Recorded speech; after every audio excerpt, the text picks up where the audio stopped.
partners and friends, it's Pastor Koy Stewart coming your way again from New Life Resurrection Center. We want to welcome you to our site again and to our monthly Word for You.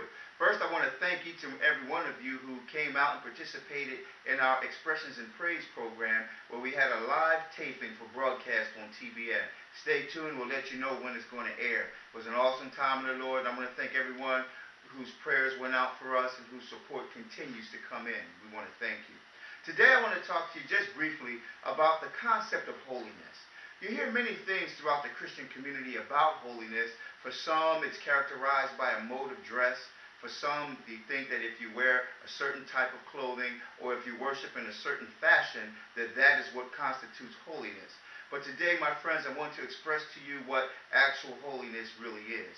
You may remember that during the ancient times, as the center of worship for the people of God, the Hebrews, was around the tabernacle, and the whole concept of worship was constituted by a practice of making animal sacrifice.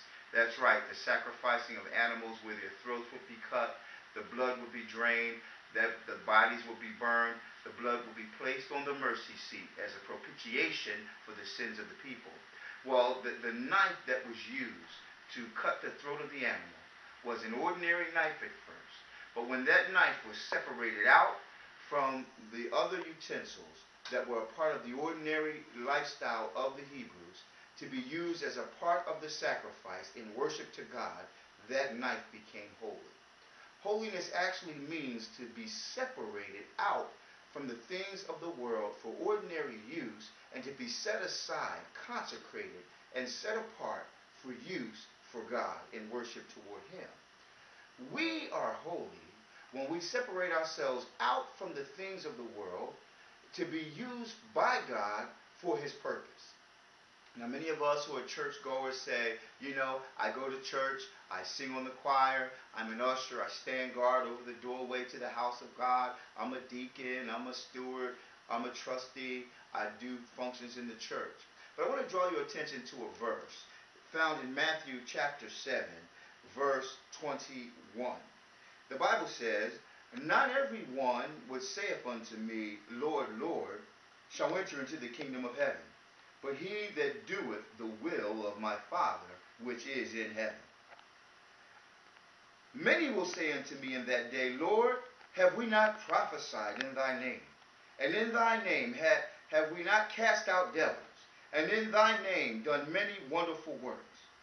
And then I will profess unto them, I never knew you. Depart from me, you workers of iniquity." You see, my friends, doing busy work in the church or participating in whatever facets of ministry you deem as ministry does not constitute true worship of God.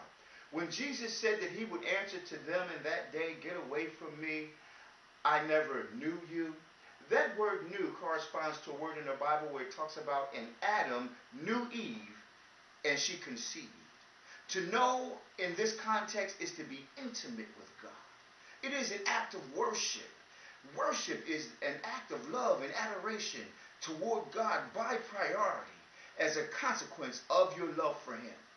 So as we begin to talk about holiness and to be separated out from the things of the world, we must first begin with an act of love and adoration toward God. Not the church, not the pastor, not even the book, but toward God Himself, the author of the book. At some point, you got to get past what the author's written and come into relationship with Him.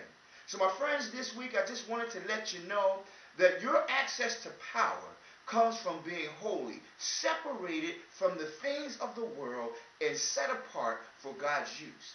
As you begin to turn off Jerry Springer, turn off Oprah Winfrey, turn off the X-rated movies and the R-rated movies, as you begin to turn off the hip-hop music, and you guard your heart, guard what you watch with your eyes and what you hear with your ears, and even as importantly, what you say with your mouth, as you begin to cut off the associations that you may have had that may spoil useful habits, as you begin to turn yourself, your mind, your heart, your attention, and begin to give your time, your talent, and your money unto God, then you begin to operate in true worship.